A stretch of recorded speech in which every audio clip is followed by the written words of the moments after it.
Dragon Ball has been one of the most influential anime/TV shows in my life. I remember playing a multitude of Dragon Ball games as a child, such as Dragon Ball, Budokai 3, Budokai Tenkaichi 3, and even Legacy of Goku back on the Game Boy Advance. The last Tenkaichi game we got was Ultimate Tenkaichi on the Xbox 360, and we collectively agreed that game does not exist, and that it never happened.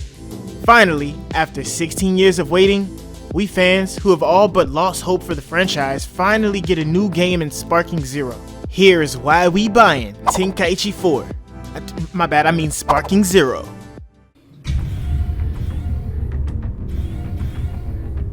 Oh yeah? But I'm plenty strong already. You better not cry and complain when I wipe the floor with you. I'm ready, so bring it on. Here are my reasons.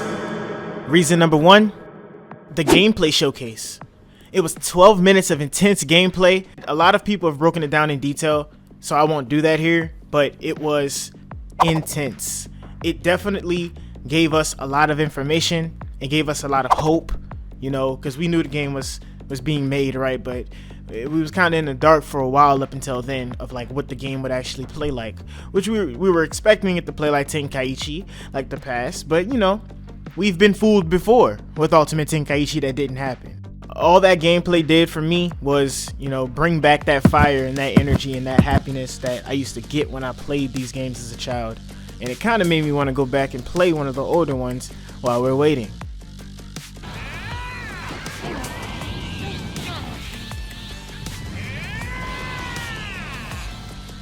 Reason number 2 is this game is a return to form.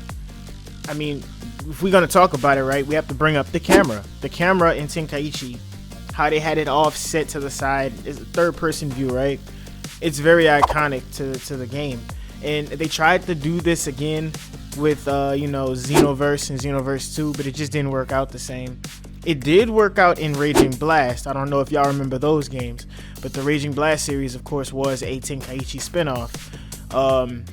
I wouldn't say it was as good, but it did have its moments, right? But the camera is something that I'm looking forward to being able to see, because you'll be able to see a lot of the action at different angles because of this.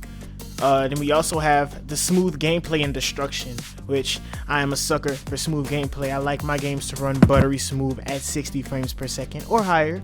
If it's gonna be at 30, it better be buttery smooth or else I'm not playing it. And that destruction, I mean, we loved that as a kid, right? I did. I loved it as a kid, playing Tenkaichi 3 and knocking somebody through a mountain.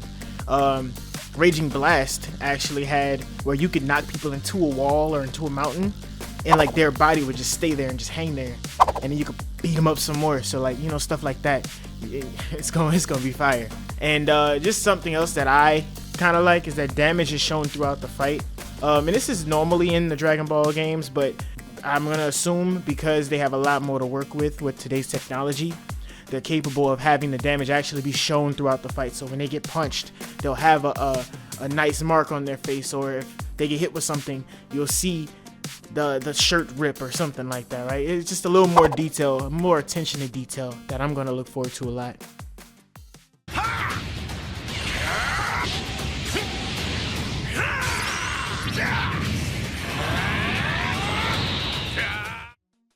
My third reason is that the combat adds on to the original series template, which, like I said, includes Raging Blast. The combos seem as flashy as ever, and I mean, that is like one of the things we love about these games, is that like all of the characters, even though their combos were done with the same buttons, right, everybody had a different type of combo, and it just looked cool. It looked cool to freaking smack people around and freaking backhand them around the map and freaking stomp them into the ground. It's just awesome. Like, it's one of those things that it keeps everybody, you know, engaged. We have Vanishing Assaults, which will really shake up the game, because now you won't get zoned like crazy. You can actually use a move that'll get you in close to the enemy when you're kind of like mid-range, and I think that's gonna be awesome, because you know they're gonna have people that's gonna be spamming. It's always like that. And then we got Team Attacks, which self-explanatory. That's gonna be freaking cool to see these different matchups that you can have, right? And the coordination between all of the characters, especially considering we watched the show and we know what some of them are capable of doing together. So that's gonna be pretty fire, I'm just saying. And I know this isn't like a big thing for most people, but for me it is. In the old games, when you shoot a Kamehameha, you could press like triangle and up, and it'll like boost the damage of it. And it wouldn't be by a lot, but to me that was just like a big thing, like I said, about, you know, being, you know, really interactive with this game and keeping you engaged. Then we also have beam clashes, which will be causing a lot of us to break our controllers. I got that pro controller, I forgot what it's called, and I paid $200 for it and don't even remember what it's called, right? But well, you can change out the analog sticks. I'm probably gonna have to buy a couple extra analog sticks. We're gonna probably have a shortage of analog sticks come the time this game comes out, because we about to be spamming the little freaking analog stick, breaking it in half and all of that stuff. It's gonna be lit. It's gonna be freaking lit, especially online. It's about to be crazy. And then we also have more defensive options. We have a revenge counter, which is like an armor attack. You know, we need those in these games. I ain't gonna say we need them, but they got it. That's a part of fighting games. You kind of gotta have them, right? Especially for Dragon Ball Z characters like Broly, and like these buff cock diesel motherfuckers. Like, yeah. Then you got super perception, which is a counter attack or like a parry, and it works on almost everything. So, you know, when skilled players are playing this, such as myself, because I'm gonna be skilled, you know, that's gonna be something that we're using a lot to, you know, to really separate us from the newbies and the spammers, right? And then you also have skill count, which is, it used to be called spirit in the old games. You know, they always got to change stuff, right? But it's the same thing. It's the little pretty much blue meter that fills up, and it allows you to use special attacks. It allows you to charge up to, I'm pretty sure they're gonna call it sparking. When you have full ki and you charge up past that full, you know, you can go into sparking, and then you can use your special attacks and stuff like that. Of the Potara is but a blasphemous imitation. Behold my true power! Let's do this thing! Reason number 4 is the crazy number of characters that are possible. You know, we already got Super confirmed. We did just have that trailer with the fusion. You know, we already knew that was gonna be in the game. Why wouldn't they put the most freaking powerful characters, right? But then they also haven't shown, you know, Gogeta Super Saiyan 4, which is, you know, GT. But we know for a fact that's gonna be the case. Like, why wouldn't they have any GT characters in here? I know a lot of people don't like GT because it's not canon and all of that stuff. Yeah, the part with the Black Star Dragon Balls was bunkers, was booty. But everything once they got to Baby was going crazy. So even Super 17, like all of that was fire. Towards the end, yeah. And Super Saiyan 4 is still one of the most goated transformations. I love Blue, but Super Saiyan 4 is still goated. I mean, come on now. And it's just like there's a limitless amount of characters that, you know, can be put into this game, and I already see it coming. They're not gonna release all the characters that they have on hand, all the thoughts that they have, because, you know, they can get more money out of us when they freaking release that DLC. I just hope they don't be crazy predatory with it, and they do it with some logic, and they do it with some heart in it, right? But we'll see though. One thing though, I don't want no 17 versions of Goku. They're gonna have to come on and figure something out with that. And reason number 5, this is an internet breaking game. We already know that, like, when this comes out, this is gonna, I'm not gonna say it's gonna be like game of the year or nothing like that. I don't foresee it being that type of good, right?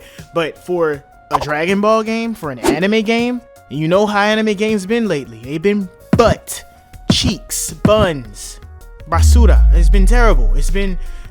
I haven't even gotten, what is it, Generations, the Naruto one. I wanted to, but I saw the reviews and I was like, yeah, nah, not for me. Jujutsu Kaisen, yeah, no. It's just like, we know what this is, right? This game is gonna bring back that anime fighter in the way that we want it to be brought back.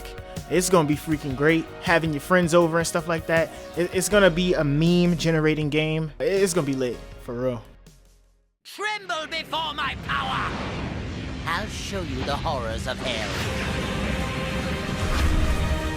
Now perish alone with this planet! Just a few extra notes. As of the day of this recording, which is June 5th, 2024, I have seen some YouTubers talking about the split screen is now being confirmed. I need to go verify it myself, so don't take this with a grain of salt. But I'm gonna go verify on my PlayStation as well to make sure. But apparently it's been changed from 1 player to 1 to 2 players, so that's pretty much confirming split screen. I ain't gonna lie to you, that was like one of the only things that I had an issue with this game. That's heartwarming, because I like the I like the grill. You know, I'm learning how to do that and trying to become a man and all of that, become a father one day and stuff, right? So like having the family over, having the friends over, bringing the PlayStation downstairs, putting it on the big TV, and everybody running fades on there, passing the stick like the old days. Oh no, you already know. And then we also have the possibility of crossplay. You know, we'll see how that goes. That really should be the standard for games nowadays if they're going to be multiplats, but if it doesn't have it, it's going to still survive. But you know, I would much rather them have that. Final thoughts. I can't wait to get a release date for this game. Like, I'm planning on running fades with the fam, especially my nephew, because like he didn't grow up playing the Tenkaichi series, so this would be a great way to show him what I was playing when I was like 10 years old, right? And like, this is gonna be fire. It's gonna be fire for real. This is gonna bring back a lot of memories. Are you looking forward to Dragon Ball Sparking Zero? Let me know in the comments and let's have a conversation about it. For now, like, share, subscribe, stay tuned. Captain out.